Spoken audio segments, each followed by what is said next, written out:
Hi, I'm Bill Crystal. Welcome back to Conversations. I'm very pleased to be joined today by A.B. Stoddard, with whom I had an excellent conversation about 10 months ago, and we're going to pick up on some of those themes today. A.B. has had a distinguished career as both a reporter and a commentator.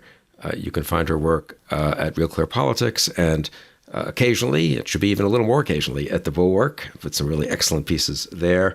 And I think really one of A.B.'s great virtues is that she's both a serious reporter, a real reporter, does interviews, has sources, and a very thoughtful commentator. And most people are sort of one or the other, but A.B. is both. So A.B., thanks for joining me again.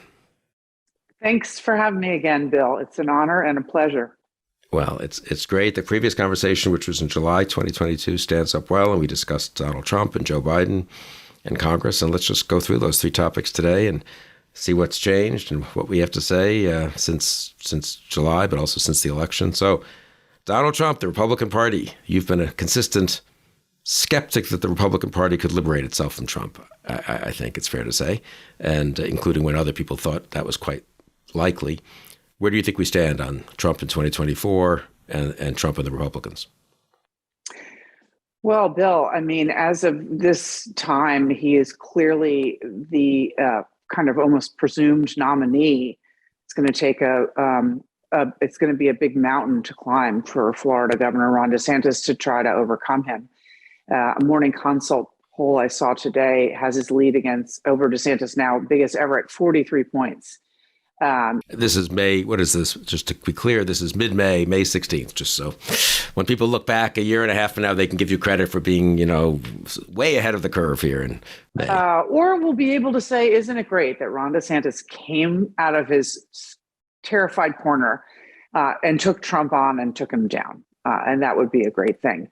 But anyway, at this rate, it just seems that Trump is impenetrable, that his support has grown as his legal exposure has increased, and that the contenders around him, like DeSantis, cannot find a way to go after him. And unless they go after him, they can't beat him and they can't take him out. So all of this pain and duress about not poking the base is really proving kind of fruitless. They haven't come up with a response. They haven't found their secret weapon, their solution. They're laying their path, their way of distinguishing themselves from Trump, showing the base that he's truly vulnerable in a general election and that it's time to move on. No one will even call him a lame duck. I mean, imagine that's not hard to do. Hey, with Trump, you only get 4 years. I mean, they won't say anything about this guy. And so he had a great town hall for him, I think, at CNN, and he's just steamrolling his way. Many things can intervene, of course, Bill, but right now his firm grip on the party is as powerful, if not more powerful than ever, because, right, what's the goal? To get away with as much as he can. It's to get away with things. And he's gotten away with January 6th and the plotting of a coup.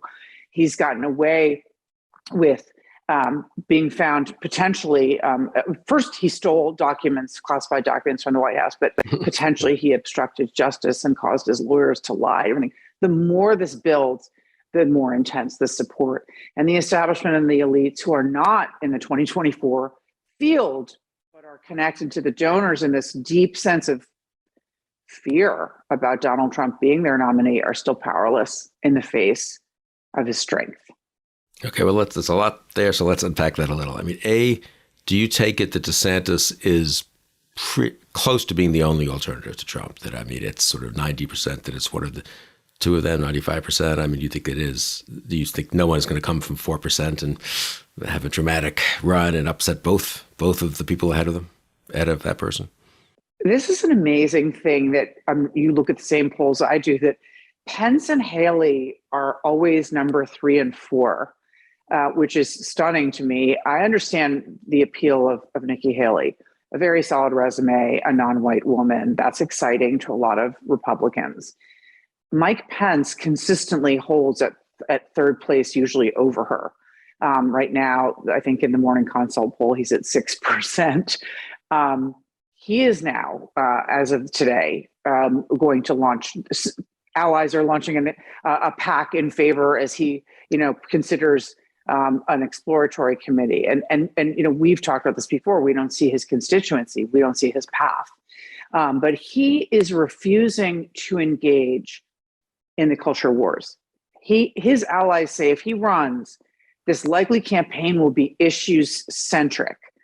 Nikki Haley, again, she'll say a few things here and there on Twitter, but she really tries to be policy based. She tries to retreat from the culture war. Tim Scott not running on the culture war.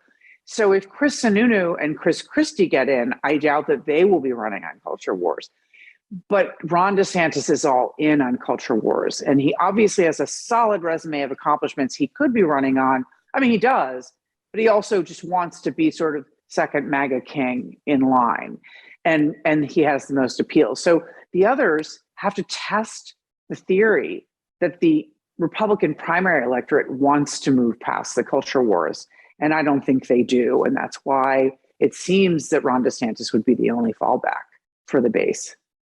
It is striking. You'd think there'd be a lane. I mean, once they sort out who's the third man or woman in this race, there's some lane for a non-culture war, somewhat more attractive to independents, perhaps Republican. But I guess that lane is probably 20% of the Republican electorate, not 40, right? And so it doesn't actually win. So maybe DeSantis was right to sort of show he's a culture warrior, even though from my point of view, it's a little crazy if you're a pretty successful governor of a major state who won re-election by 19 points, never to talk about that, almost never to talk about that, and to talk entirely about Disney and so forth. But we'll talk about DeSantis, I guess, and sort of what you've learned about him as a presidential candidate so far.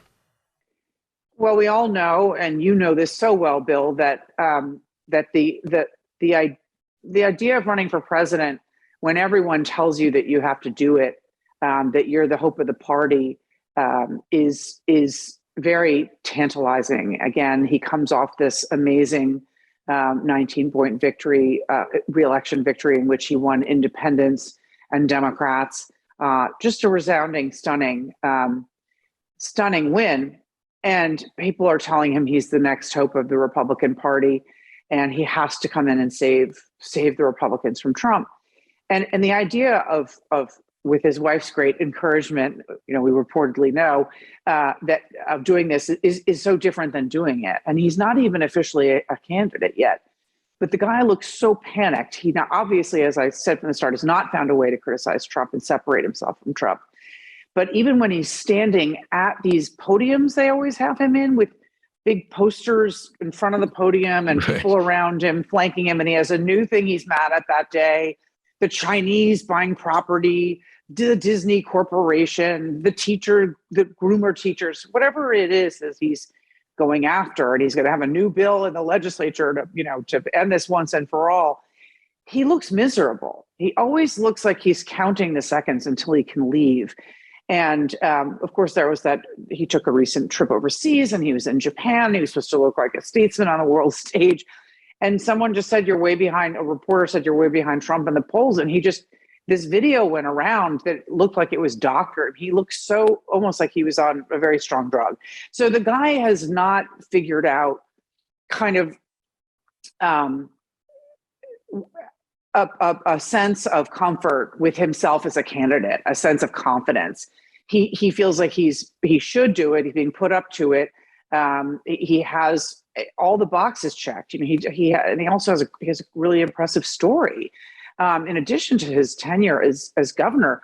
But he's not feeling it, and so I think that the people around him are really concerned. And I was in touch with, again, just in the last week, with a DeSantis supporter, fluffer, and they are really trying to, because we're about to be at liftoff. It's likely he's going to be announcing in about 10 days, probably likely next weekend around May 25th or so. And he's gathering people to Florida.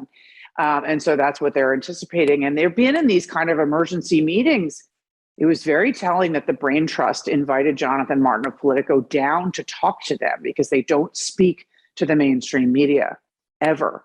But the disappointment and the doubt among the donors was so intense, and people were leaving, that they had to kind of reset before this announcement and try to, rebuild some momentum. I guess the best place to be is when everyone has literally no expectation that you can pull this off. But he's been in sort of crash repair mode, and trying to convince these people he can do it.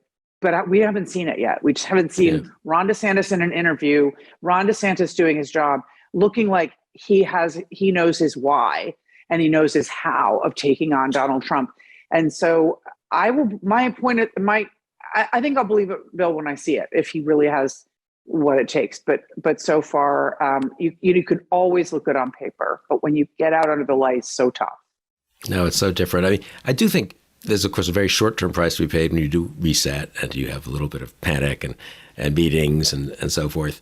And you get a little hit in the media for a few days. But actually, there have been successful presidential campaigns, certainly nomination campaigns, that had pretty conspicuously bad starts and needed to reset. Gore in 2000, Kerry actually in 2004.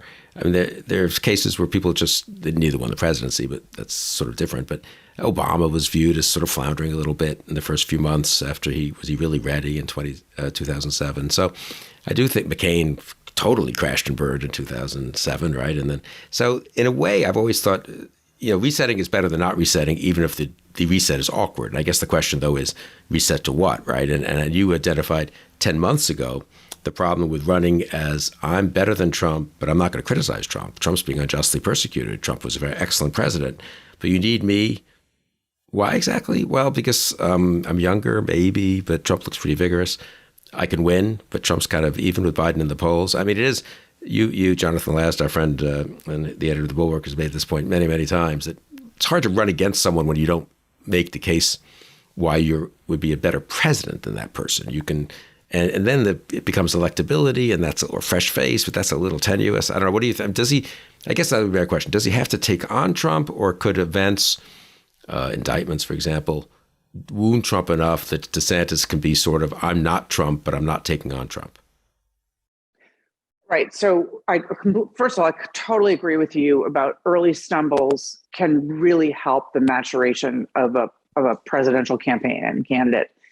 And it can really, the reset can turn the whole ship around. I think in the case of Ron DeSantis, because he just basically also doesn't seem to have much personality, if you combine the fact that he has the too tight shoe look on his face and doesn't really love hanging around with people, which John McCain ultimately did. I mean, once you got him into the diner or into the town hall, he, even if he was grumpy, on the way out to the car, he really liked talking with people.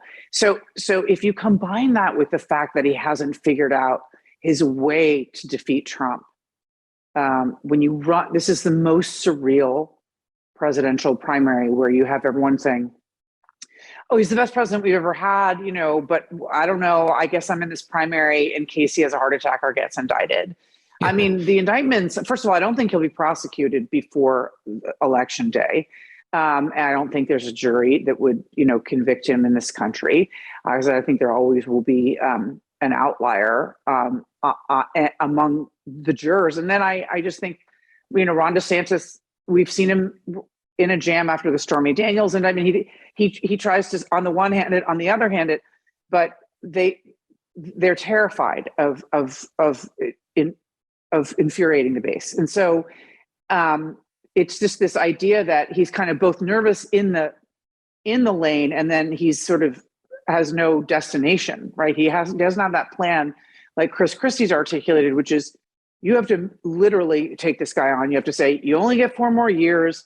He's tired with baggage. The legal peril is serious. Some of it's actually going to be serious. And he's going to, isolate. I mean, he's going to lose women, and he's going to, whatever case you want to make, he's too afraid to make it. And so that's why I just think unless we see that they have found a place for him to land where they think that they can keep win all the Republicans who want to move on for Trump. And that's a pretty big amount. And then bring the voters after a few more headlines who were telling Sarah's focus groups a while ago, I'm worried about him winning. I'm worried about the baggage. So maybe a few more polls that are good for Biden. This is entirely possible. And as you know, Bill, I hope this happens. I mean, I hope that Ron DeSantis is the nominee and not Trump, because I think the threat of Trump is so dangerous. But that all that has to happen. He has to find some comfort, some actual physical comfort in the role of being on that stage and under those lights and pressure of those questions. And he has to then have the confidence that he can beat Trump. And this is why he needs to. You have to tell voters, he has to be beaten. And this is why. And this is why I do it. And if you can't articulate that, you don't often do it.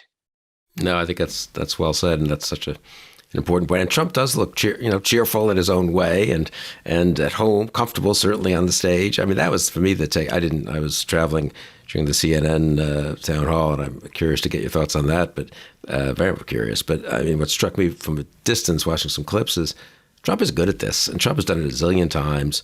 He's better. He's older, but I'd say he's better at it actually than he was in 2015, 16, or maybe even 2020. A little more, it was such an easy one, that town hall. But if you're an incumbent, 2015, 16, he hadn't run for president before. 2020, he was an incumbent, which meant he couldn't simply not. He did sort of have to defend certain things he had done in office, which is a little awkward. Now he can just be as demagogic as he wants, but also on other issues not be quite as right-wing as DeSantis, let's say on abortion or something like that, because or not pick really ridiculous fights like with Disney, because the base is so attached to him that they'll forgive a little bit of heterodoxy. So I guess what I'm struck by, and I want you to talk about this, but is he's just a better demagogue as of now than DeSantis. Demagogues have to sort of look like they believe what they're saying, and in America, I think they have to look like they enjoy what they're saying. Not just demagogues, but politicians, McCain, Obama. I mean, with that Bush, we tend to nominate somewhat cheerful people, and Trump, in his own kind of bizarre way, is somewhat cheerful, but also he's very. He's kind of a mainstream demagogue, right? I mean, what's wrong with Biden? He's going to start World War III because God knows what he's doing in foreign policy. I know what I'm tough, so they won't mess with me. And he doesn't really understand the economy, and I'm a businessman, and we had a decent economy when I was president, so I understand the economy. So that's not actually that ideological. I mean, it's sort of substanceless, But if you're a middle-class business person who doesn't really like Trump and is sort of worried about him, you hear that and you think, yeah, that's a reasonable appeal. And meanwhile, DeSantis is talking about Disney. I really think Trump is in a better demagogic lane than DeSantis as of now. So anyway, comment on all that. I do agree. I'm talking about inflation and not starting World War III is enough of a message alone. It's actually right. True. And you can say the border's chaotic, which actually, interestingly enough, this week, it turns out that it's sort of not after the end of Title 42, but that could change. It tomorrow. Will be at some point. Right, Nathan. Right. And so if he sticks to sort of a simple message that's not all about what he calls gender insanity. A few months ago, he was so worried about Ron DeSantis. He was kind of trying to run to the right on him on education. He seems so confident now. He's not doing that anymore. But he mentions some, which is good for his base, probably. Yeah. But putting out the scary videos and stuff, he feels like now he should kind of retreat to that and speak to the general electorate. In the CNN town hall, he was having an absolute blast because he's a showman and as Mike Murphy tweeted, it was open mic night for him. So once he realized they were laughing and applauding, he called everybody stupid, and he was really relishing kind of just letting it all hang out. And he knew that they were easy laughs, and so he was really on fire. But it is true that he also knows, like you said, Bill, I think when to pull back. And DeSantis's Disney thing now looks like this kind of weird fetish where people are like wondering, like, what's wrong with you? Can you just move on to something else? So it's weird. DeSantis could just be talking about lockdowns, and he could even be talking about vaccines to try to jam Trump. But instead, he wants to talk about all these bills that they're going to do in Florida to stop this and that, and only talking about Trump's record. So it's easy for Trump, I think, as you said, to just have a couple of things he hits over and over. But what struck me about the CNN town hall was that that his lies were they were coming so fast, and he wasn't the least bit sheepish Right. about them, and it's a tool for dominance. We've watched him now. It's my 8th year of watching this up close, and it definitely has changed. He lies more and more loudly and more rapidly in a setting like that, and it's that he is the president and he creates his own reality. And you could, if you want to try to drop in there and like correct him, you're just like a gnat on the windshield. You're just going to get run over, and see ya. And so it was both a great night for him, and it was truly terrifying, I thought. Yeah, I mean, that's so well said, because when you read up on authoritarians in the past and on con men, two categories that Trump probably fits in pretty well, they get better at it. I mean, Trump, I thought in 2015, I think Trump he said these outrageous things and these lies, and you could tell he was a little uncertain. Can I get away with this exactly? And I don't know if you could tell, maybe I'm reading stuff in retrospectively, but he seemed a little more tentative, let's say. And you're right, now that he's gotten away with it all, and of course, you're a better liar if you're totally comfortable lying, right? I mean, and you're a better con man if you have just gotten beyond any constraints on the con, and either the constraints of conscience, if that ever existed, or the constraints of what if they find out about this. And he is like, in that respect, I think my friends, my liberal friends, my new liberal friends are, well, he can't get away with this. This lie is even worse. But I think they underestimate how much, how many people, unfortunately, are willing to get swept up into this, and not just the true believers, but even the sort of not quite so true believers who just find it kind of. The open mic night is a great line of Mike's. I mean, just get swept up in it, and and he wasn't that bad last time. Then you say, well, the reason he wasn't that bad, if he wasn't, was because he had 19 different constraints, both individuals and institutional constraints that won't exist in a second term. But no one, of course, is making that argument except for Biden. I mean, none of the Republicans are. So, in the primaries, that doesn't stop people from defaulting back to Trump. Do you think? I don't know. I mean, is January 6th, incidentally, is anyone even going to mention that in the Republican primary? I guess not. Huh? Oh, it just makes me so sick. I wrote that for the Bulwark months ago. They're not allowed to say that he didn't win the election. Chris Sununu says that. Chris Christie says that. Mike Pence says things like, I didn't do what he wanted me to do because I didn't have the constitutional authority to on January 6th, and we'll always disagree. But he doesn't like to come out and say, we lost the election. He really avoids that. DeSantis and Haley and Tim Scott are never going to say that, but they will not even criticize January 6th. So not only will they not say he lost, they will not say he definitely tried to steal an election. He tried to, he plotted a 2-month coup. He incited a deadly riot where people died. They won't touch January 6th. They won't touch his coup plotting. And so the message they're sending everybody is that it's okay. And Trump is absolutely giddy that he has, as you just referenced, gotten away with it. He is being rewarded for it. And in that audience, he was rewarded for making fun and denigrating E. Jean Carroll, his accuser.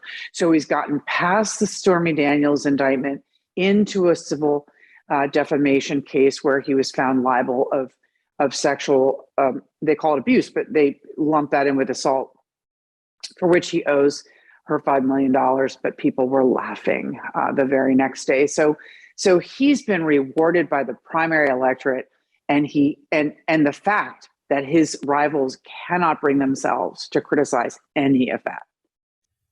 Do you think DeSantis, 2 questions, I guess, does he have to, he launches in a week, 10 days or so, and does he start criticizing Trump more directly, either because he can't win or because he wouldn't actually be as good a president as he, DeSantis, would be?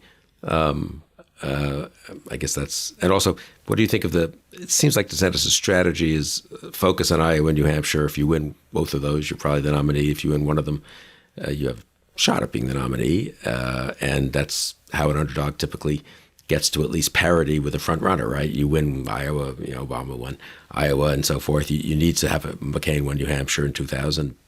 McCain fell short. Obama won the nomination. But in each case, that's how they became the plausible alternative to the person who would seem to fairly prohibitive front runner Hillary Clinton or George W. Bush. So what do you think of the Iowa, New Hampshire strategy? And does he have to start taking on Trump? Right. I think with Trump's lead, he has to start taking on Trump. But I understand the absence of that. He is going to try to sell himself. I am the man of all these accomplishments. I don't have baggage. I get things done. Ron delivers. That's going to be his message once he's a candidate. And I think he is really smart in this moment of reset where there's been all this disappointment that he was going to rescue the party and, turned out to look like he was maybe losing his nerve. I think it's very shrewd that they went ahead and they got the endorsement of Steve Cortez, he's a huge Trump supporter, and it's a pretty big deal. And it makes it look like Ron has a few more tricks up his sleeve. So that instills some hope in the people who want to keep supporting him. And then to come out and unveil a whole slew of Iowa endorsements and then a whole slew of New Hampshire endorsements. The ones for New Hampshire yesterday totaled 51. Both lists had people that the Trump campaign had said were endorsing them that turned out to be false information. What a surprise that these state legislators bill had not actually endorsed Trump. They were somewhere, and maybe in talks with the DeSantis campaign. They get on DeSantis's final list of supporters and have to say, look, I don't know why I was ever put on Trump's list. So he's trying to sort of needle him in but not directly. And so it doesn't look bad. It looks better than it did 5 days ago or a week ago. Winning New Hampshire or Iowa would make a big difference. But some other stars, I think, have to align between now and then, which is Trump needs to be weighted down more if there is a Georgia indictment or a Jack Smith indictment on Mar-a-Lago documents. He needs to be weighted down, and there needs to be some serious chorus that started the other day with Senator Todd Young from Indiana, Senator Mike Rounds from South Carolina saying, wait a minute, about the South Dakota, about the E. Jean Carroll verdict. And if you have on a more serious, that was a civil defamation case, on a serious indictment, or maybe for obstruction of justice, if you have people say, we just can't nominate someone like this, that's doing the work for Ron DeSantis. So a few things, right, have to align in order for him to avoid criticizing Trump. He will be asked by every reporter wherever he goes, maybe sometimes voters. But in the end, is he going to have to criticize Trump on the debate stage? Because we don't think that Trump's going to show up. So it's very hard now for me to see how this plays out without just damage happening to Trump because of Trump. If that's maybe this accusation that Rudy Giuliani was trying to sell pardons at $2 million a pop, and maybe Trump was involved in it. We don't know, right? Things could happen that weigh Trump down. That would help Ron DeSantis. But I think he has to screw up the courage to say, I am running because we need a better nominee. I am better for these reasons. And I think he has to find a way to say that with strength. Yeah, I think that's right. I mean, for all that the Republican establishment is discredited allegedly and mixed blessing, I do think having a lot of these senators and governors just weigh in the way you just said would have some effect on those swing maybe Trump voters. Obviously, Trump will have his 30% no matter what, but they can't just be DeSantis saying it. I mean, it can't just be DeSantis saying it, but it can't not be DeSantis saying it, right? It has to be people up to it, including probably Mitch McConnell, ultimately, just people who really, if you're a business Republican, you sort of respect, has to be the Chamber of Commerce, has to be sort of whoever it is in different states saying, look, we have a better alternative here. Trump's likely to lose. He's going to govern very erratically if he gets back in. But now that is a more traditional message for DeSantis. And what's weird is the DeSantis campaign seemed to have talked itself into, we can't be the establishment candidate at all. We have to be even more of a culture warrior than Trump. And we actually have to, they spend half their time, that super PAC of DeSantis is accusing Trump of being like in cahoots with CNN. And I just think that's the most ineffective. I mean, the idea that you're going to beat Trump by saying he's part of the establishment is just childish at this point. I mean, Trump, everyone thinks correctly, if he goes in for a second term, God knows what he'll do, right? So DeSantis is unwilling to embrace the fact that he's got to be the candidate of the slightly more respectable Republicans than Trump, Right.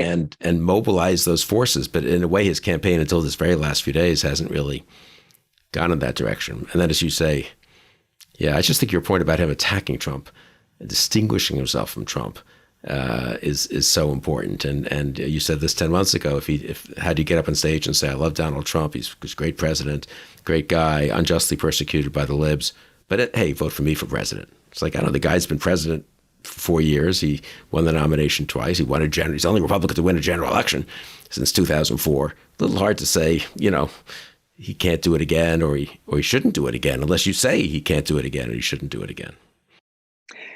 Exactly. And what's interesting, though, that you just said about the establishment. Ron DeSantis a few months ago was looking like the establishment, and Trump could have run. I mean, I think he would have, if he didn't regain his foothold, would have run against him as he says the backing of all the Rhino sellouts. They're coming to get me. We're the outsiders again. He did that a little, right? He liked Jeb Bush. He liked Paul Ryan. Right. And that was because Ron DeSantis had some momentum back then. Ron DeSantis had Fox News. There was a soft ban on Trump. Ron DeSantis had all the love. He had all the donor money. He was doing better in the polls against Trump. In the early states, he was quite competitive with Trump, and his campaign would like to point that out. And so now I don't think that Ron DeSantis is the establishment, and I don't think he has to worry about that. He can say, look, you've got your senators too, Tuberville and everyone else. You're running around, with all your endorsements, and you're the president. You were, former president. I think there's a way where he can also paint Trump as the establishment. It's not, or his allies can do that. So I don't think that he's really in that corner anymore. But again, you have to. I don't think Ron DeSantis is running for vice president. They clearly can't stand each other, and they're both from Florida. So he has to say, I'm in this to win this. People are begging for an alternative. We have to have a president who does such and such. We can't support someone who does such and such. He has to articulate that. And the most frustrating thing, Bill, about watching this primary, not only that they refuse to address January 6th, which is, to me, just such a dividing line in our whole American life, in terms of what we expect from leaders, what we believe about our country, what our hopes are for the future, how we're seen in the world. None of them will say he shouldn't win. So you just said they could say he's going to govern erratically. Not one of them, when they compliment Tim Scott, when they say that E. Jean Carroll verdict bothers them, they always say he can't win. They never say he shouldn't win. And I'm just waiting for one of them to tell the American electorate that he should not win, and he should not have power again, and put it in the terms at least halfway as stark as Liz Cheney does when she says he cannot hold any office again. It's indefensible. That not one of them will say that. And it just, I don't expect them to go that far, but they've got to start with he can't win and he shouldn't win. And until that, like you said, they can come back with the random Rasmussen poll that they've got that shows that he's always going to beat Biden 9 out of 12 times, blah, blah, blah, I mean, speaking of Liz Cheney, final Republican question, and then get to President Biden and the Democrats. I don't know. I mean, would it be better for her? Would it be better for the Republican Party, such as hopes for a saner Republican Party? Would it be better for the country if she actually ran for president? I mean, she'll make up her own mind, and she's got, a million considerations, obviously. But what are you sort of rooting for her to run, or think that would be crazy and imprudent, and she should do other things? When we talked about this last year, I was so hoping that would be a possibility, because I think that she would really provide this kind of course correction for the other people, most importantly, talking about January 6th, for the conversation and the debate in the race, even minus Trump, even if he wasn't on the debate stage. I just think the RNC is so compromised that she'll never get on the debate stage. And I think that all the state parties are compromised, and they're subsidiaries of Trump, and they won't put her on the ballots. And it's just like a total wasted exercise. So in a normal world, if we could go back a few years, it would be very healthy for her to be the outlier, who was going to try to revive the old party. But right now, that's just Asa Hutchinson, because he's playing nice, and maybe they'll let him, stand on the far right side of the debate stage. But I don't think they permit Liz Cheney anywhere near. I think they do whatever they could to make it so hard for her.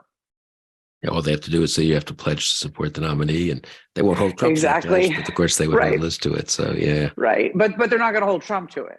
Right, of course. So he's not going to pledge to support any nominee except for him. Will he debate? Do you think? What do you think? I don't think he will, because it's just right. It's just a setup for failure. I mean, he could go in and start screaming at everybody, and saying crazy things and dominate. And he likes that, right? I think he enjoys the actual fight, but I think he knows, he's telling people privately, I'm too far ahead. He knows that the most likely outcome is he loses his lead a little bit. And that's, so what's the point? And they can all stand on the stage and say he's afraid, and he'll be like, oh, they're afraid, Yeah, it draws them down to their level if you're the front runner in your debate. Whereas he's done a town hall. He's not scared of anything. I mean, this is where that CNN town hall, let's just do a final before we get to President Biden, which is who's important. This is, of course, typical of the Biden years, right? You spend the first half hour of the conversation on Trump. But right. But why not? He's been the dominant figure in American politics for 8 years. It's really astonishing. But anyway, what was I going to say about that? The CNN town hall, I think that, I don't know, maybe it just comes and goes, but it feels like a significant moment where, I mean, he went on CNN, he did what they said he wouldn't do, confront a tough questioner in a somewhat fake but still town hall setting. I mean, only with Republicans or Republican-leaning independents, who 2/3 of whom were pro-Trump, presumably, but and certainly showed they were. But still, it gives him an awful lot of. It gives him a good talking point for the foreseeable future about, I mean, and I think for voters, it's like, he took him on. That's the Trump we know, look at him. He's not scared of them, so. It most definitely energized his supporters just so much. And that's probably what led to the bump in the Morning Consult poll, the new one. And I think that a lot of Republicans who want to move beyond him, like Mark Thiessen at the Post and stuff, are saying that was a Biden commercial. I don't think it was.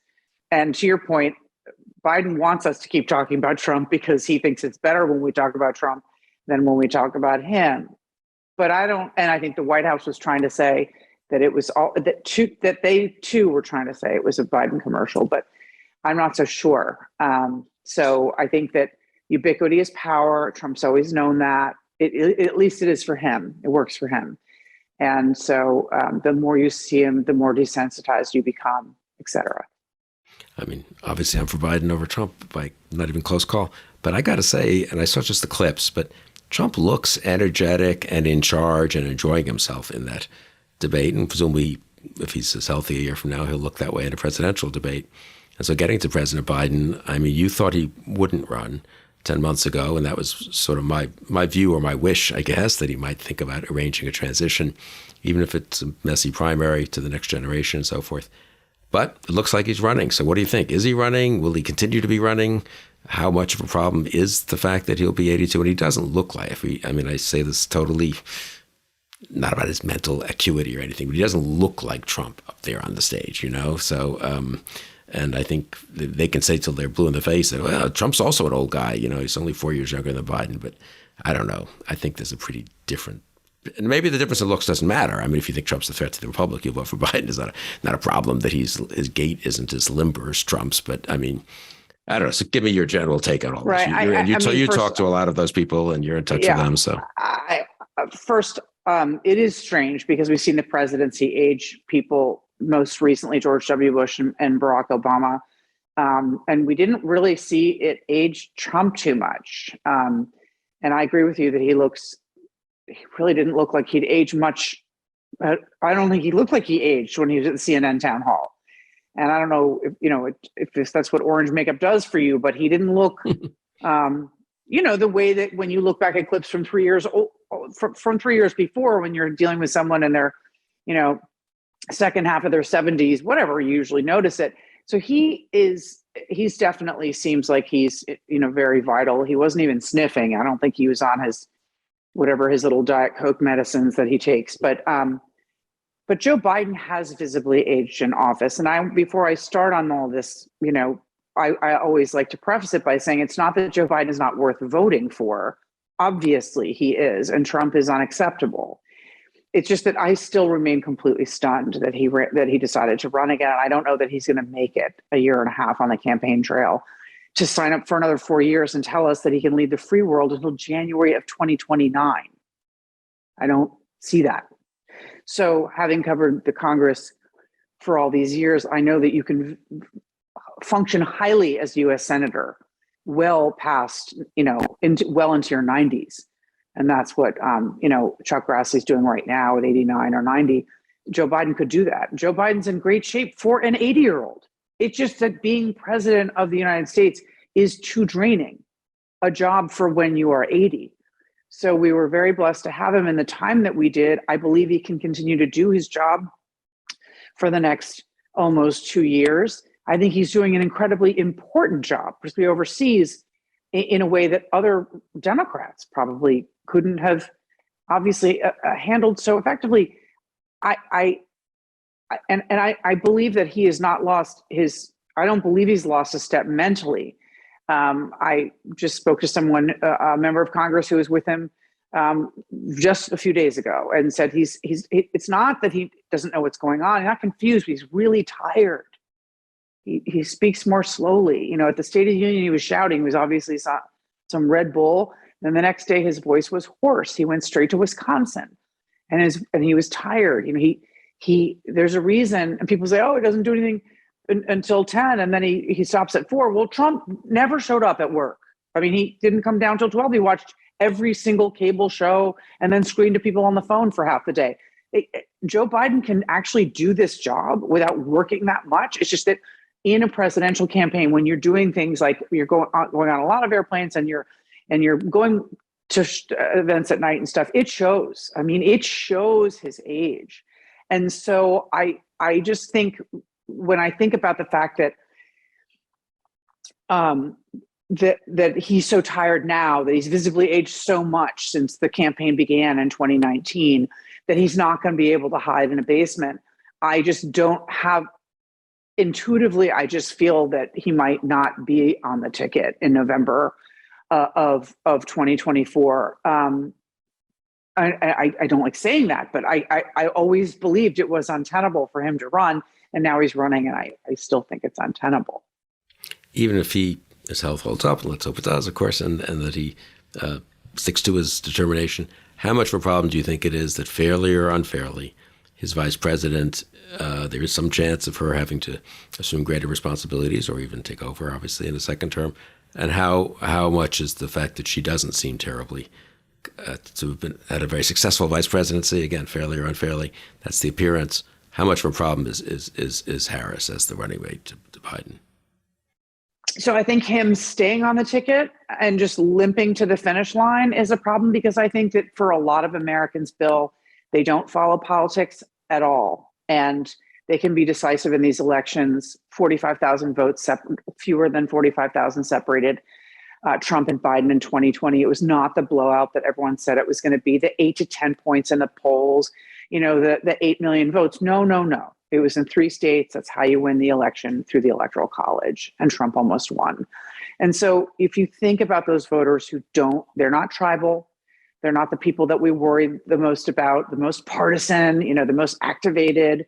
No, these people very well could look at these two guys next November and say, Trump, at least he did the job before and he's nuts, but eggs and gas cost less than, and Biden just looks like he needs to go home. So his age, I think, even if he can make it through the campaign, is a huge liability.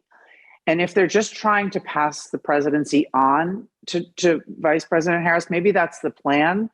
That's strange to me, because they know that the voters will be taking her into consideration, which is why they're trying to sort of spotlight her now more and highlight her accomplishments and give her more attention and visibility and praise. But Trump is going to say, in a couple months, Sleepy Joe's going to be in the hospital, or we're going to be stuck with Kamala. And that's crude, but that's what he'll say. And it will matter.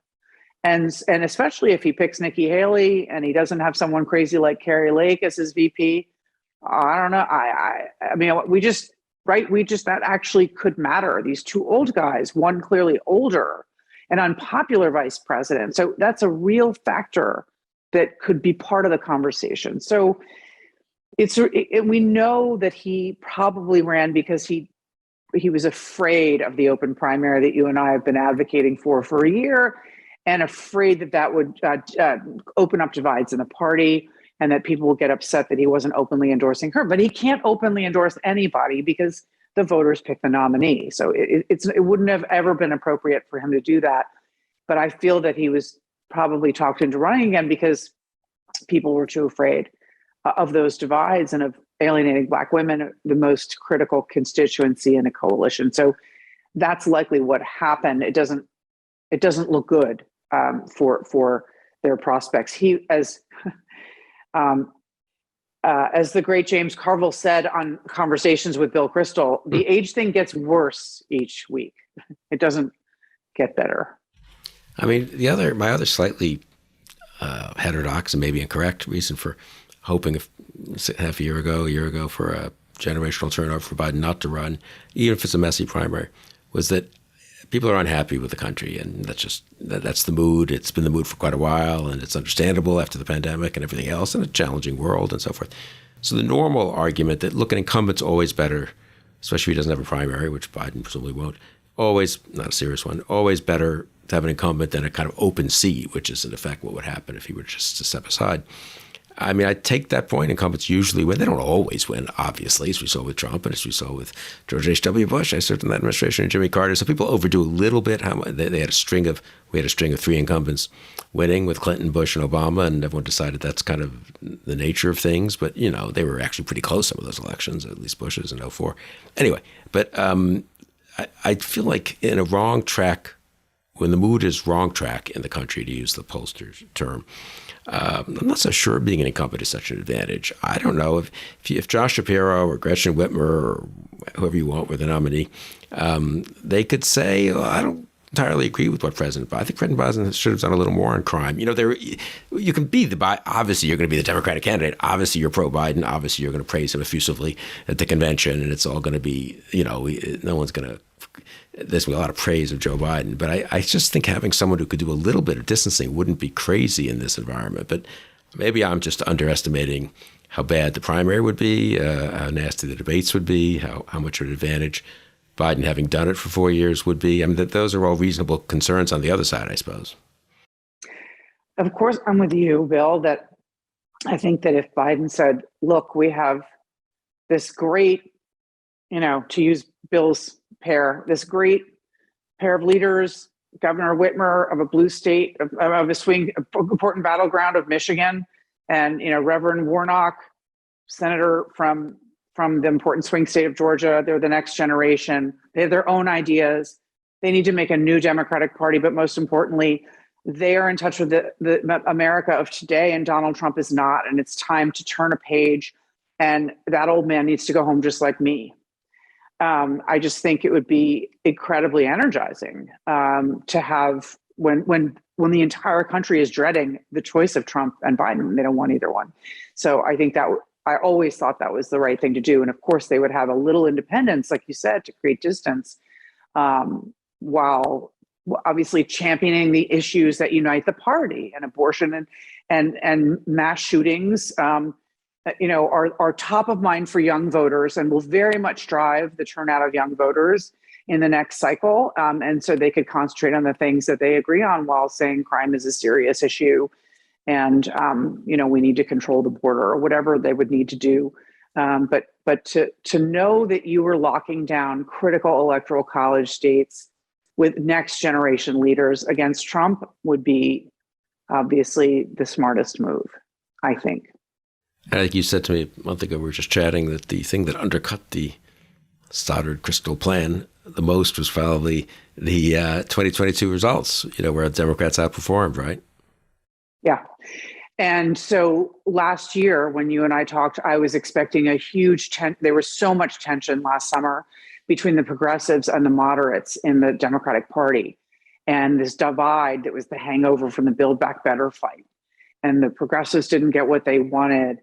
And after we spoke, of course, we spoke about a month after the Dobbs decision, right? Is that Yeah, maybe just around the time of the Dobbs decision. Yeah. And I think it was about a month after. Yeah.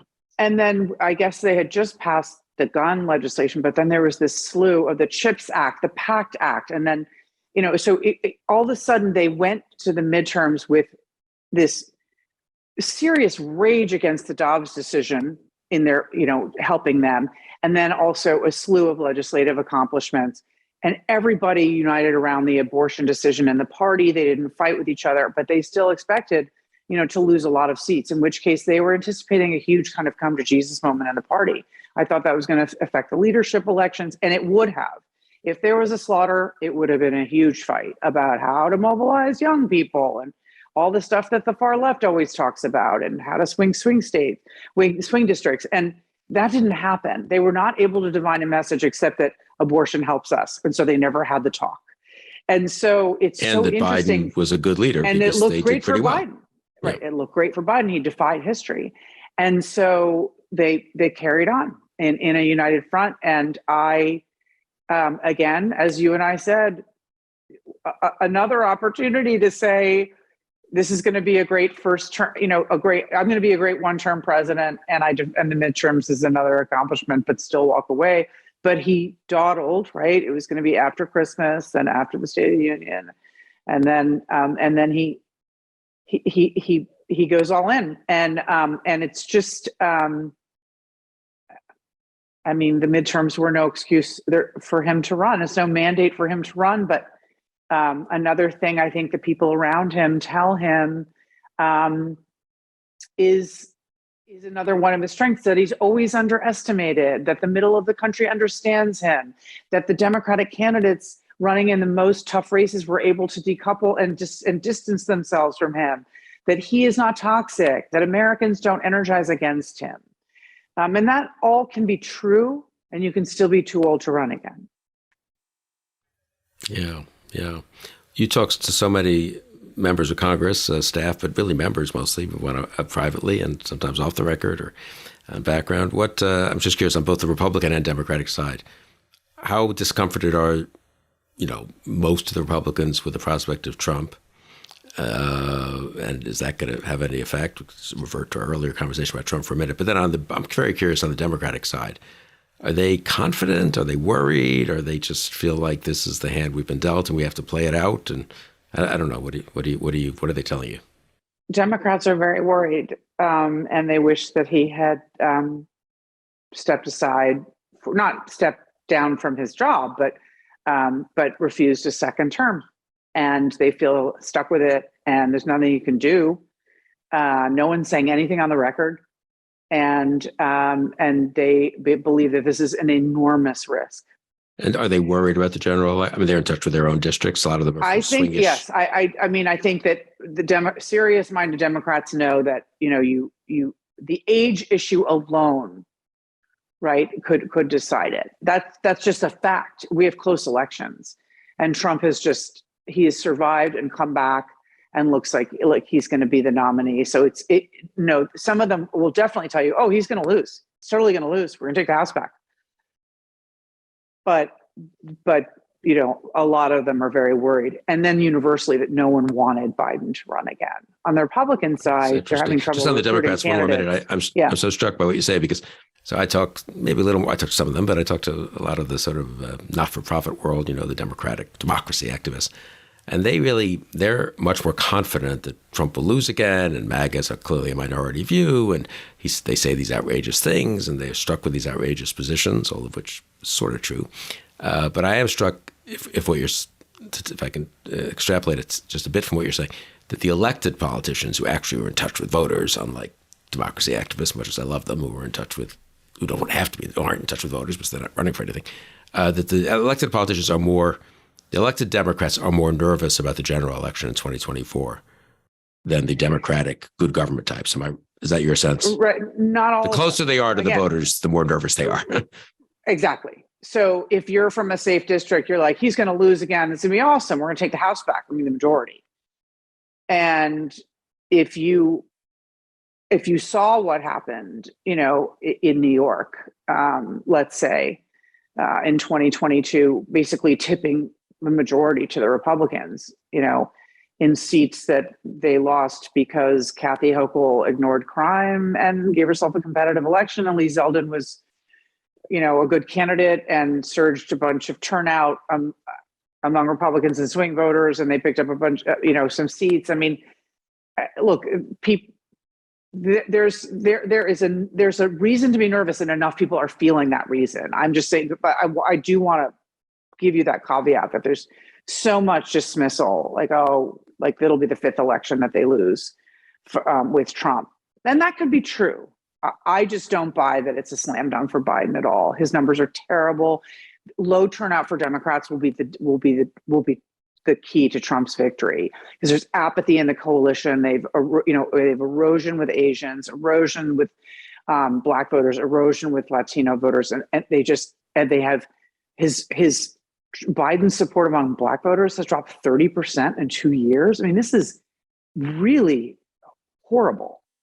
Presumably, I think the pros will say, well, they'll come back and vote Democratic anyway, right? You know what? I think that no, it's never that they'll vote Republican. It's that a lot of people will sit this out if they're mad. They didn't get voting rights. They didn't get police reform. Right. There's a lot of frustration among Black voters about the fact that the Democrats always, think they can count on their vote. And so it's a very serious matter. And I think Democrats in swingier, more competitive environments understand that this is these are close margins, and that that Biden's unpopularity is pretty strong. I mean, across the board, and so that's a problem. On the Republican side, the Republicans are having trouble recruiting candidates because they don't want to run next year when Trump is running. And that's a really interesting, hasn't really been talked about yet issue. But do you want to run with Donald Trump? Do you want to start a political career and raise the money and run in this environment, defending him? I mean, sounds like fun, right? So that's interesting. And the other thing about how crazy this whole environment is that, Democrats and Republicans agree, they both feel that the Democrats are likely to take the House and that the Republicans are likely to take the Senate. And that's something that I find a bunch of people in both parties agree on. Again, everything could completely turn around in the next 12, 14 months, but that's pretty interesting right now that sort of seems to be the safe bet, a bipartisan safe bet. I also think, the chances of, if it's a Biden-Trump race, the chances of there could well be a third party, and well, there always are third and fourth parties of some kind. There could be a more centrist, maybe no labels backed, a third party ticket that I assume won't ultimately go anywhere much and may go nowhere, or may go for a while and then fade some. But of course, if it gets 2, 3, 4%, it could still be very important. And given that the margin is less than that in key states, and there's a lot of evidence that in the 2016 voters who voted third, fourth party, they didn't have that chance in 2020, and Biden won, I think, about 2/3 of them, and probably was key to his margin in some of those really close states. So I feel like the chances of a sort of semi-credible, younger looking, now that doesn't quite include Manchin, so that's maybe he's not the right person for this, third party, fusion-ish candidacy, time for a change, get beyond the polarization, we can't have these two old guys again, ridiculous. When does that ever work? We deserve a better choice. I feel like that gets a little more momentum if it's Biden versus Trump as opposed to Whitmer or Shapiro or Warnock or whoever you want, Buttigieg, a million other people against Trump. And that probably takes votes ultimately from Biden. I think it's sort of dismissed by the pros because the pros know that these third parties never go anywhere, but they did actually affect the results of the 2000 and 2016 presidential elections. So that's like 2 of the last, 6 or something like that, right? So it's not nothing. And I think I get the sense just talking to people that, and I include myself in this criticism, that we know it's ultimately a 2-party race. We think it's probably going to be Biden versus Trump. We don't quite appreciate how much unhappiness there is out there at that choice. And I think, obviously, if you think Trump is a total existential threat, you go vote for the alternative, even if he's too old or whatever. And if it's Biden, some of us would do so pretty cheerfully, even though it might be nice if you were younger. But I don't know, younger voters, as you say, voters who are not connected closely to politics, the chances of their staying home, I think, starts to go up quite a lot, doesn't it, in a Biden-Trump race? That's where I worry about, the polling might show Biden up by 1 or 2, but I don't know. Who knows? If everyone, 2020, people were energized. Would they be on the Democratic side after various, as you said, grievances with Biden and lack of as much alarm as they might have with Trump? There's very much the people that were, Biden was a relief, right? He was rescuing the country from Trump. Biden's the incumbent now. He's not rescuing the country from Trump. He's going to campaign. He's going to talk that way. And you and I see it that way. But to the average American, it's like, no, you had your chance. Everything costs more now. There's been a lot of change. Chat GPT, things are coming at me. I'm very unhappy. And so he is not coming out of left field. He's the sitting president. It's very different. And I always like to remind people that woman in the suburbs who has a college degree or more degrees and came out to vote against Donald Trump, she's come back out. She's never going to stop coming out. Young people are very energized about guns and abortion. They are not energized against Trump. They don't lie in bed at night and worry about Donald Trump and democracy. Okay, unfortunately, they just don't. If they are the politically involved, politically informed young person, they turned out in the midterms. They're going to turn out in the presidential. It doesn't mean that all the kids my kids' age are going to vote, because they've tuned out of politics. They think it's insane, and they prefer not to know anything about it, and they don't follow the news, and they're horrified. And we have a mass of apathy in that generation, and so you can look at what an advantage it is for Democrats when those voters vote for Democrats by 28 points. But again, the only thing that activates them are guns and abortion, in my view, and it doesn't activate enough of them. In fact, fewer of them turned out in 2022 than they did in 2018.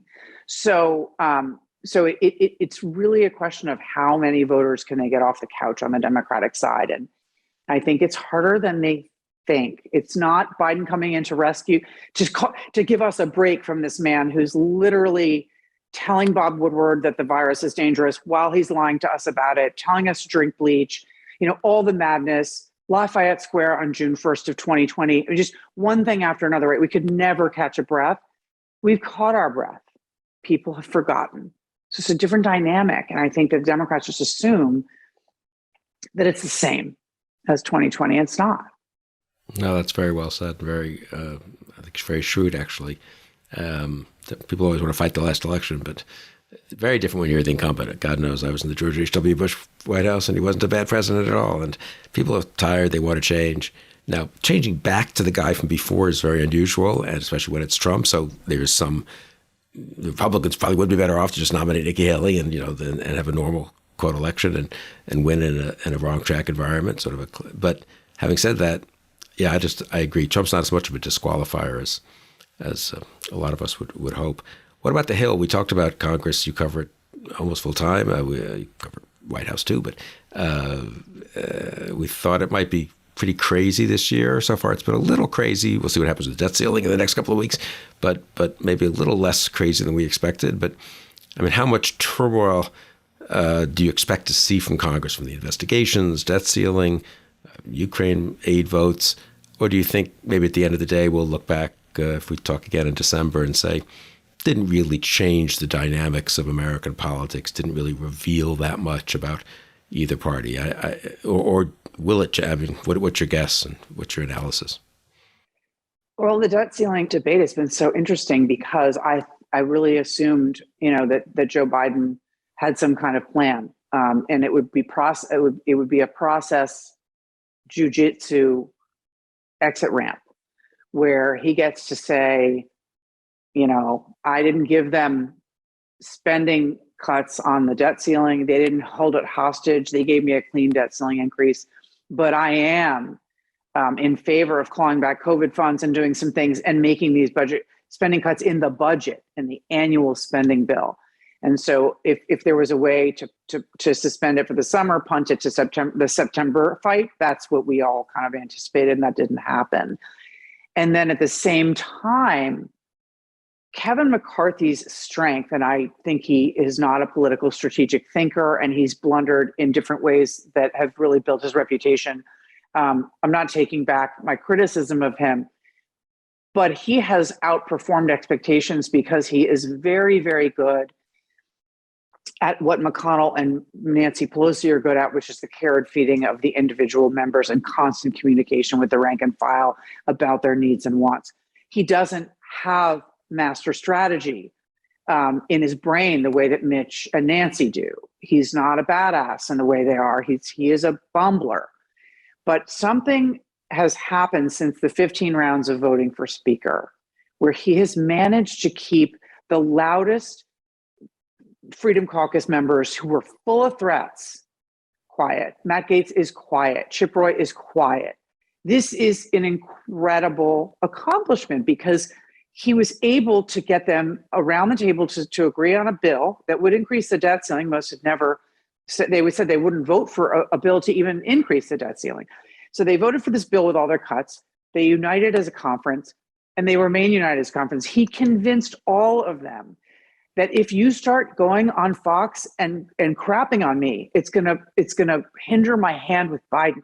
I have better leverage with Biden if you stay on sides. And he has kept them under the tent. I don't know how long it lasts. I don't know what the final compromise is that has to go through the Senate Democrats and then attract 10 Republican senators or whatever is going to happen. This could get very, very difficult very quickly. But McCarthy has succeeded because of how intensely he communicates with people. And God knows, Bill, what he has promised them. We didn't know that in January, and we don't know what he's continued to promise them. But for their silence, he has definitely talked a good game because it succeeded in silencing the Freedom Caucus. And so, again, I don't know how long that lasts, but this to this date is very impressive. And I think that Biden now is facing that loud left that he hasn't heard from. Pramila Jayapal is mad because he's saying maybe he will actually agree to Kevin McCarthy's request for work requirements for SNAP and TANF and other government aid programs. And the left is going nuts. And so it's a bad time when you've just announced that you're running for re-election and people in the party think you're too old to get in another fight about this stuff. But that it is looking like that's potentially one of the things he might agree to. It's a long way until the final package. We don't know the outlines of that today, but I'm surprised that that he is in a situation where Kevin McCarthy looks so pulled together, the House Republican Conference looks so united, and Joe Biden is getting snapped at on the record by Pramila Jayapal. This is not what he wanted. It is kind of amazing. I mean, things so often go the opposite from what one expects. I mean, in 2020, the Democrats won the trifecta when they won the Georgia Senate seats. And everyone thought, okay, this is it. Rebound from Trump. Biden gets to govern. He has support, and they have sort of a mandate. And of course, 2021 was a bad year legislatively for Democrats. It was a huge fight over Build Back Better and stuff, Afghanistan pullout. That was more the administration, obviously, but a lot of criticism even from Democrats in Congress. Then 2020, then everyone went in, okay, as you were saying earlier, 2022, Democrats badly split. Republicans have all these chances. Some decent candidates maybe will emerge. And of course, the opposite happened. Some horrible Republican candidates emerged. Democrats and Biden sort of managed to pull it together for various reasons and in various ways, including, Ukraine, which he responded well to and where he had bipartisan support, which sort of reminded people that he's the president and we should be grateful that he's the president. I don't know, all kinds of things happened, right? If a world of Afghanistan being the headlines is very different from a world of Ukraine being the headlines. So 2022 surprised on the upside for the Democrats, I think it's fair to say. They passed all that stuff. They outperformed in November. And then everyone decided, and I think you and I sort of had this view that, well, man, these Republicans are crazy and the investigations are going to be nuts. And how does McCarthy 15 votes, 15 ballots for the speaker. How could they hold it together? Democrats had an incredibly smooth transition. You've talked about that, how Pelosi pulled that off in a really amazing way with no squabbling even. And the new team comes in and they're competent, it seems. Schumer's been there as leader for a while on the Democratic side. And so far, I've got to say that in 2023, I don't think it's been a terrible year for the Democrats or a great year for the Republicans, but certainly the imbalance I think a lot of people expected, where the Democrats were going to, as it were, win the congressional fight, writ large. I wouldn't say that's exactly happened. I think the craziest Republicans have popped off, but it's been a 1 or 2 day story. The investigations haven't really done a great damage, but they haven't been humiliating, I wouldn't say, to the Republicans yet. I don't know. Tell me what you think. You cover it. But I do think it's an interesting contrarian story that so far.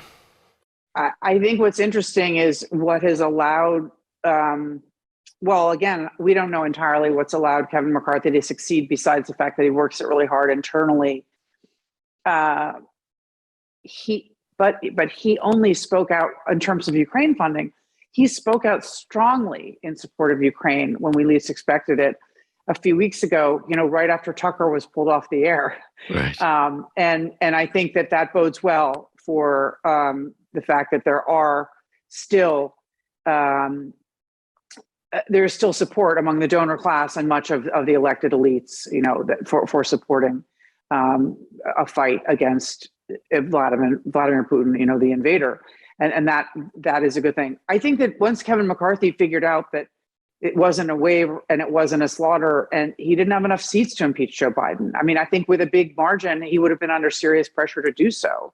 And he basically told them, we only have a few seats and we can't do what you guys had planned. So far, the investigations are I think the Hunter stuff is getting a little serious. There's a report out today that IRS agents looking into this stuff were pulled off there at the request of the Department of Justice. This is, I think, going to continue to be a serious problem for Joe Biden. And I think that I thought the Republicans were going to sort of come out with it right away, but it looks like they probably look like they want to drag it out closer to the election, which probably makes sense.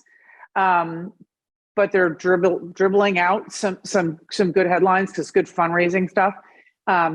Their investigation into Alvin Bragg and stuff is silly. And again, the voters don't know that. They see on Fox that they're fighting the Justice Department and they don't know that Congress can't intervene in a pending investigation and they can't get the documents. But again, they send in the money and it's Jordan gets to go home and thunder and roar and it works for them. But I do think that they, the Republicans still have a chance to very seriously overstep, but there also could be very real stuff. And I think that, is potentially a problem for the Democrats. But the small margin really did stop McCarthy from having to give in to the madness. It's like, we're this close, guys, to losing the House.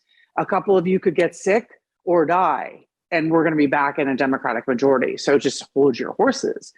And that's the reality. And it definitely calmed down their great and grand ambition to at least impeach Mayorkas, and Merrick Garland, do a lot of whatever. I mean, and potentially Joe Biden.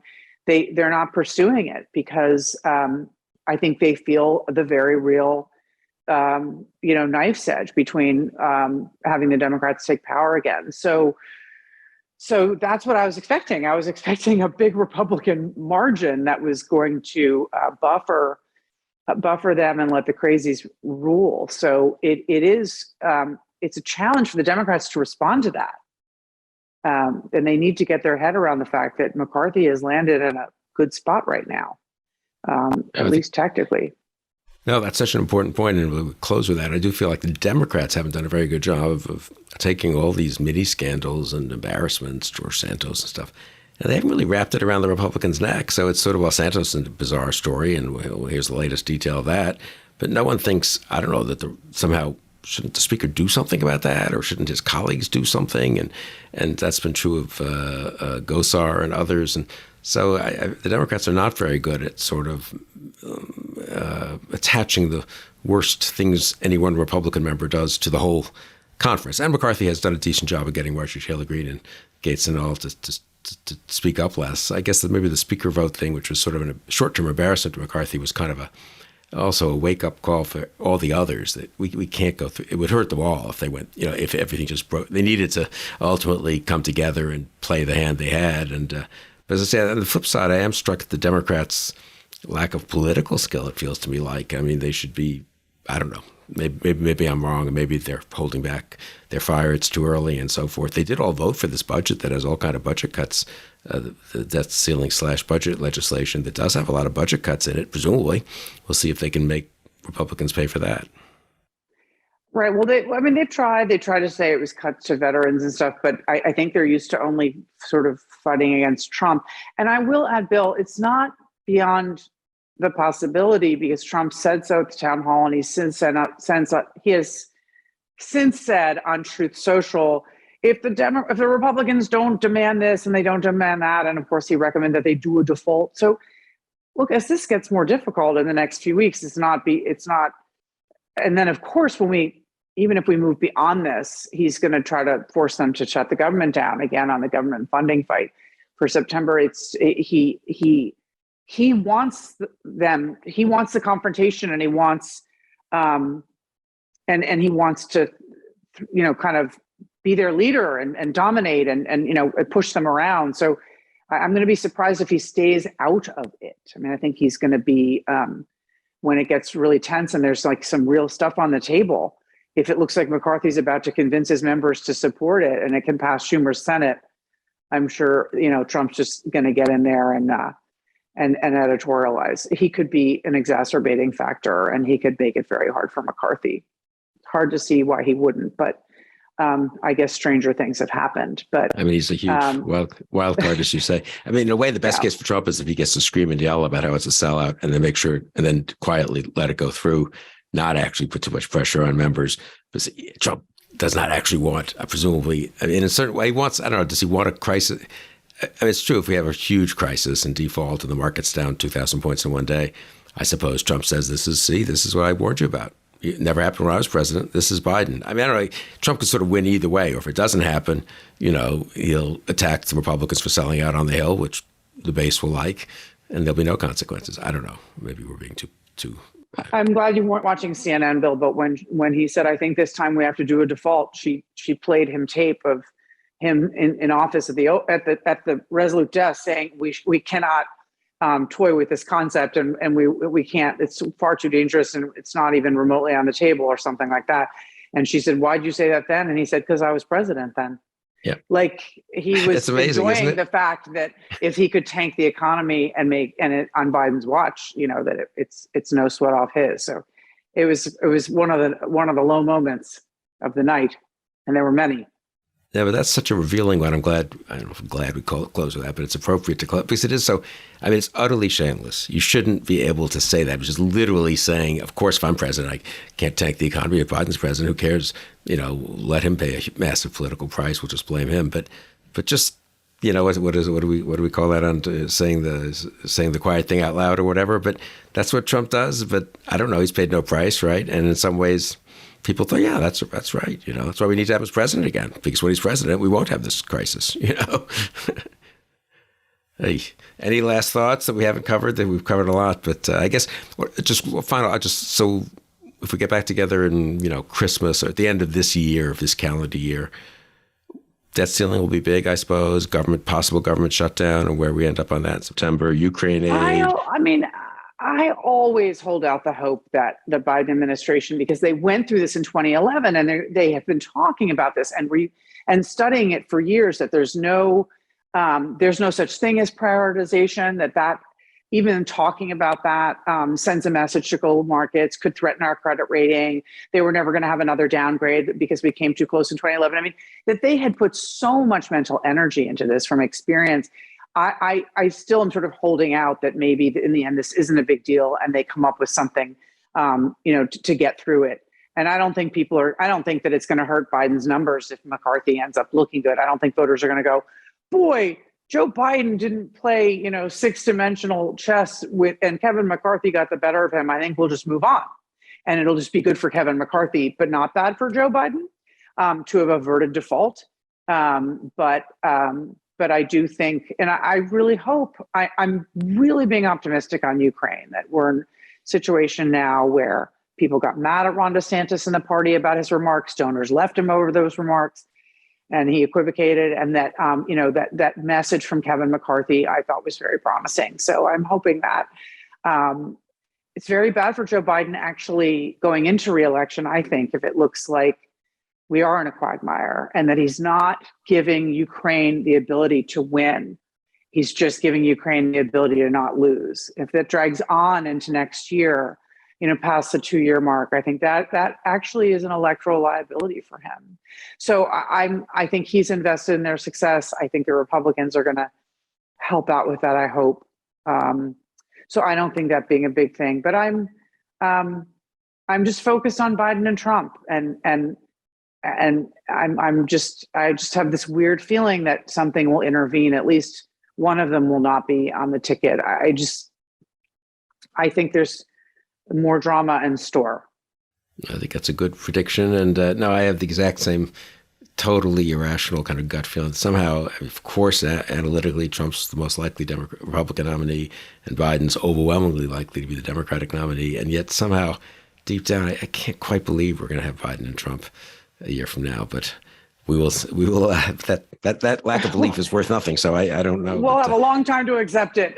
We'll have to discuss this both maybe at the end of this calendar year or before even Labor Day. Let's see what happens. And even this debt ceiling the next couple of weeks could be pretty. Who knows, right? We would not have predicted 2 months ago that Biden and Yellen and the Democratic Democratic White House and Treasury Department look a little bit like they're flailing around. And McCarthy's kind of got his budget through the House and is sitting there saying, "Hey, we got to negotiate here. Let's speed up the negotiations." It's a little thing. I don't think it matters. Ultimately, what matters is what happens. But it is striking that all the assumptions one makes about who might have the upper hand in each of these cases, often they're just not right. It doesn't turn out that way. Yeah, I've been wrong a lot, and I'm happy to be wrong. It's kind of part of the fun that you can't really predict it, but we'd like to predict that Trump is not going to be the next president. That's what we would like to be able to predict, because that's what matters. That prediction is going to be pretty right. No problem. No question at all. So, okay. Take it to the bank. You heard it from A.B. Stoddard here. Conversations with Bill Kristol on May 16th, 2023. A.B., thanks a lot for doing this again, and we'll do it again soon, I hope. Oh, thanks, Bill. It's always so much fun. Thank you. And thank you for joining us on Conversations with Bill Kristol.